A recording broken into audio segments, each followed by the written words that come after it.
नमस्कार दोस्तों, आज के हमारे इस वीडियो का टॉपिक है। आज हम लोग बात करने वाले OLR. What is OLR? Overload relay जो होती है वो किस तरीके से काम करते हैं हमारे इलेक्ट्रिकल के अंदर में, और इसका कहाँ कहाँ पे हम लोग इसका इस्तेमाल करते हैं, उन चीज़ों के बारे में हम लोग बात करेंगे। सबसे पहले इसके फुल फॉर्म के बारे में जान लें। तो इसका फुल फॉर्म होता है दोस्तों ओवरलोड रिले। आप इसके नाम से पहचान रहे होंगे, ओवरलोड रिले। ठीक है। अब जो हमारी रिले होती है ना दोस्तों, रिले क्या होती है, दो तरह की हमारे को देखने को मिल जाती है। एक तो हमारे को देखने को मिलती है थर्मल ओवरलोड रिले, और एक आती है दोस्तों हमारी इलेक्ट्रिकल रिले। जो हमारी इलेक्ट्रिकल रिले होती है उन सब वो जो हमारे आपको 220 वोल्ट की देखने को मिल जाएगी। ठीक है। और 110 वोल्ट की भी आपको देखने को मिल जाएगी। और जो हमारे 24 वोल्ट डीसी की जो रिले होती है वो भी आपको देखने को मिल जाएगी। ठीक है दोस्तों, उसका यूज़ हम लोग अलग पर्पज़ पे करते हैं। बट अभी क्या है कि हम लोग यहाँ पे जो हमारी ओएलआर है, ओवरलोड रिले है, उसके बारे में हम लोग बात करेंगे कि इसका यूज़ कहाँ पे किया जाता है। इसका यूज़ सबसे ज़्यादा दोस्तों क्या किया जाता है, जो भी हमारी इलेक्ट्रिकल की मोटर होती है, जैसे मान लो हमारी 3 फेस की जो हमारी इलेक्ट्रिकल की मोटर होती है, उसको प्रोटेक्शन देने के तौर पर हम लोग क्या करते हैं, इसका यूज़ करते हैं। यानी कि 3 फेस की जो इंडक्शन मोटर होती है उसके प्रोटेक्शन के तौर पर हम लोग इस ओवरलोड रिले का यूज़ करते हैं। अब यहाँ पे बात आती है दोस्तों प्रोटेक्शन। जैसे कि मैंने आपको यहाँ पे बोला कि प्रोटेक्शन, तो प्रोटेक्शन के तौर पर क्या होता है ना, बहुत सारे इक्विपमेंट आते हैं, बहुत सारे सर्किट ब्रेकर आते हैं। तो उन चीज़ों के बारे में हम लोग बात कर लेते हैं। जैसे जो प्रोटेक्शन के तौर पर सर्किट ब्रेकर आते हैं, आपने देखा होगा, एक तो एमपीसीबी आती है।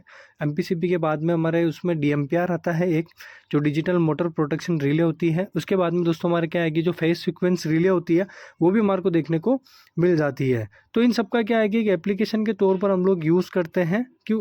क्योंकि अभी तो हम लोग क्या है कि यहाँ पे दोस्तों ना जो हमारी ओवरलोड रिले हैं उसके बारे में बात कर रहे हैं। बट इन प्रोटेक्शन का यूज़ यहाँ पे किया जाता है जहाँ पे हमारे को कोई एप्लीकेशन दी जाती है कि भी हमारे को इस टाइप का ब्रेकर चाहिए इसके साथ में हमारी मोटर के प्रोटेक्शन के तौर पर।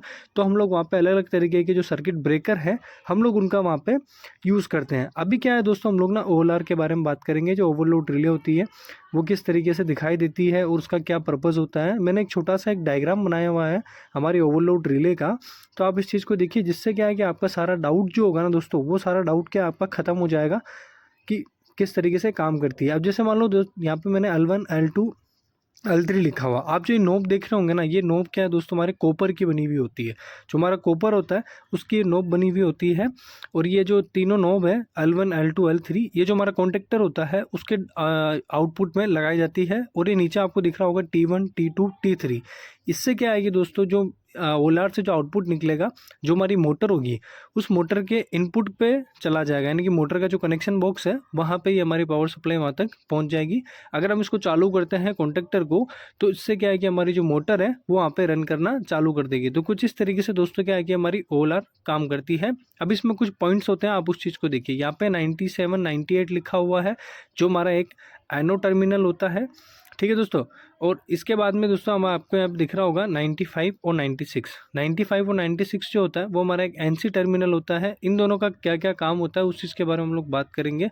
जो हमारा 95 और 96 है, ये हमारा एनसी टर्मिनल होता है। इसके थ्रू ही दोस्तों क्या है कि आगे हम लोग वायरिंग करते हैं, कि हमारे स्टार्टर बनाते हैं इसके थ्रू ही। और इन दो पॉइंट जो आप देख रहे होंगे, इन दो पॉइंट का भी क्या है कि दोस्तों हमारे जो ओएलआर होती है उसका हम ट्रिप पे इंडिकेशन लेते हैं। आपने देखा ये कॉपर की नोब होती है यहाँ पे, ये तीनों नोब जो होती है आपको कॉपर की देखने को मिल जाती है, कॉपर की नोब होती है। और इसके आउटपुट में दोस्तों क्या है कि हमारे T1 T2 T3 जो है, ये हमारी मोटर को इनपुट देने का काम करता है। जिससे दोस्तों क्या है कि जो हमारी मोटर है वो यहाँ पे रन होना चालू हो जाती है।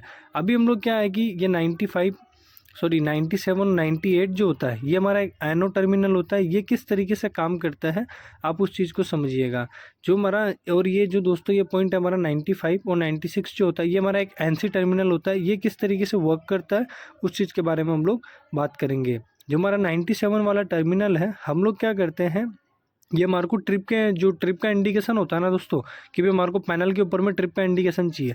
तो हम लोग क्या करते हैं कि 97 पे एक फेस वायर लेके आते हैं, और जो 98 होता है उसको हम लोग क्या करते हैं, जो हमारा इंडिकेटर होता है, ठीक है, जैसे कि हमारा इंडिकेटर है, इंडिकेटर हमारे ऑरेंज कलर का है, ठीक है, कि हमारे को ट्रिप का इंडिकेशन ऑरेंज कलर का रखना है। तो उसके अंदर में क्या होता है, 220 वोल्ट का इंडिकेटर होता है, और उसके अंदर में दो पॉइंट बने हुए होते हैं, पीछे स्क्रू होंगे। और एक में तो हम लोग क्या करेंगे, फेस वायर जो यहाँ से 98 से आएगा वो तो हमारा यहाँ पे लग जाएगा एक पॉइंट पे। और जो हमारा न्यूट्रल का जो वायर रहेगा वो क्या करेंगे, हम लोग उसको डायरेक्ट कनेक्ट कर देंगे हमारी एमसीबी से, ठीक है। जिससे क्या है कि हमारी मोटर जब भी ट्रिप होगी तो क्या आएगा, सीधा सा हमारा जो इंडिकेशन है वो हमारा चालू हो जाएगा। जाएगा। अब बात करते हैं हम लोग 95 और 96 वाले टर्मिनल की। इससे क्या है कि दोस्तों हम आगे की वायरिंग करते हैं स्टार्टर बनाने के तौर पर। आप ये देख रहे होंगे दोस्तों, यहाँ पे करंट सेट पॉइंट मैंने लिखा हुआ है।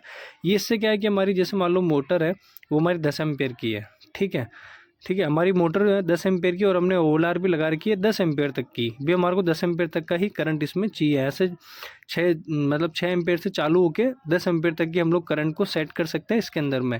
अब यहाँ पे क्या है कि जैसे मान लो हमारी कोई मोटर है वो अचानक से 11 एम्पेयर करंट लेना स्टार्ट कर देती है, तो उस चीज़ में क्या करेगा ये ओएलआर जो करेगी, ये क्या करेगी, इसको क्या करेगी दोस्तों, ट्रिप करवा देगी, जिससे क्या है कि हमारी मोटर जो है वो जलने से बच जाए। अब यहाँ पे एक चीज़ आप और देख रहे होंगे, ये प्लस का आइकन बना हुआ है। इसमें ये जो बटन होता है दोस्तों, ये हमारे रीसेट का बटन होता है। एक तो इसमें लिखा हुआ है M और एक लिखा हुआ A। मतलब इसको क्या है कि हम लोग जैसे हमारी मोटर ट्रिप होती है तो हम लोग इसको क्या करते हैं, इस बटन को दबा के हमारी मोटर को रीसेट कर सकते हैं, यानी कि ओएलआर को हम लोग रीसेट कर सकते हैं। फिर बाद में अगर हम इसको चालू करें तो हमारी जो मोटर है वो चालू हो जाती है। इसमें जो M लिखा हुआ है, ये M का मतलब होता है दोस्तों हमारा मैनुअल, ठीक है दोस्तों। M का मतलब हो गया मैनुअल और A का मतलब हो गया दोस्तों हमारे ऑटो, यानी कि मैनुअल और ऑटो ये क्या चीज़ है, आप उस चीज़ को समझिए। अभी जैसे मान लो हमारी मोटर को मैंने ये जो हमारी ओएलआर है इसको क्या कर रखा है, मैंने मैनुअल पे सेट कर रखा है टेस्टर से, ठीक है। जैसे मैंने इसको मैनुअल पे सेट किया यहाँ पे, तो जैसे मान लो 11 एम्पेयर करंट जाएगा तो हमारी मोटर ट्रिप हो जाएगी, ठीक है। मोटर ट्रिप हो गई तो अब हम क्या करेंगे, हमको वहाँ पे जाने के बाद में उसको जो हमारी ओएलआर है उसको वहाँ पे उसको रीसेट करना पड़ेगा, तभी हमारी जो ओएलआर है तभी हमारी ओएलआर जो है ना दोस्तों वो रीसेट होगी। अब यहाँ पे जो ए का जो आपको दिख रहा है ऑटोमेटिक, जैसे मान लो हमारी मोटर 11 एम्पेयर लेती है, अगर मान लो वो ट्रिप हो जाती है तो कुछ सेकंड के बाद में क्या होगा कि जैसे मान लो हम इसको ऑटो पे सेट कर रखा है तो कुछ सेकंड के बाद में क्या करेगी, ये ऑटोमेटिक ही हमारी ओएलआर जो है वो रीसेट हो जाएगी। फिर उसके कुछ देर बाद में आप इसको चालू कर सकते हैं, ठीक है दोस्तों। तो ये जो हमारी मोटर है वो यहाँ पे चालू होना स्टार्ट हो जाएगी। तो कुछ इस तरीके से दोस्तों क्या है कि जो हमारी ओएलआर है वो यहाँ पे काम करती है। मैं उम्मीद करता हूँ दोस्तों आपको मेरी वीडियो बहुत ज़्यादा पसंद आई होगी। अगर आप इलेक्ट्रिकल से रिलेटेड हिंदी में वीडियो देखना चाहते हैं तो मेरे चैनल को सब्सक्राइब ज़रूर करें। थैंक यू सो मच दोस्तों।